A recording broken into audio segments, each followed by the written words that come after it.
Now to the fatal shooting of a Salt Lake City man by Herriman police officers last October. Today, Salt Lake County District Attorney Sim Gill revealed video from the officers' body-worn cameras, footage that led him to conclude their use of force was justified. A doorbell camera records shots fired on October 27th near 5303 West Solifax Lane, where residents reported a man driving recklessly and pointing a gun at them. When officers arrived, they heard more shots.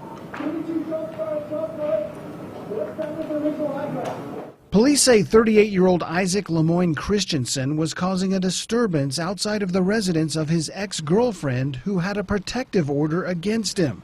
Officers located Christensen lying underneath a van with two handguns in front of him. Roll out right now. Do not be back on. Despite those commands, slow-motion video shows Christensen opening his hand and extending his right arm. At that moment, when he does that aggressive movement towards the weapon with an open hand, that is when they made the decision to fire. They had no choice, based on the totality of everything that is the context of this particular analysis, but to use deadly force at that moment. The musician, artist, and father of one was struck by 8 shots and killed instantly. In his obituary, Christensen's family describes him as a former LDS missionary and Weber State University graduate who, quote, faced emotional, mental, and chemical challenges during the final decade of his life. Near his body, officers located a knife, a lighter, and 2 handguns with the clips removed. And they found that the weapons were unloaded, in the sense empty. If he knew it was empty, why did he reach out, or why did he reach out? And we can make natural inferences from that. But it was a tragic outcome regardless. Certainly a lot of interesting factors in this investigation. Joining us live now is Salt Lake County District Attorney Sim Gill. Let's talk about the fact that you just mentioned there in the story that these weapons were in fact unloaded, although we saw in the photo there were some clips and some bullets laying near where Mr. Christensen's body was found.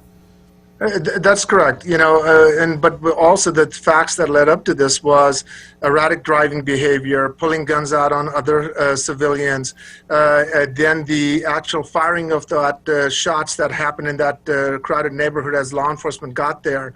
And then when law enforcement responded, they saw the weapons in front of his head. They also gave him directions to say, don't reach for it, come on out, slide out, and then in spite of that, he reached for that, and the officers had but no choice at that moment, given the totality of that, to respond by using lethal force. So it was all of that went into that analysis and the decision to fire that weapon.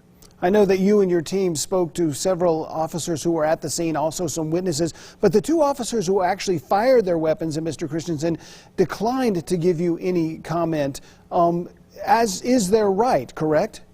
That is correct. Our police officers don't have to speak to us because we are engaged in a criminal investigation. They have a right, constitutional right, like anybody else, to not speak to us.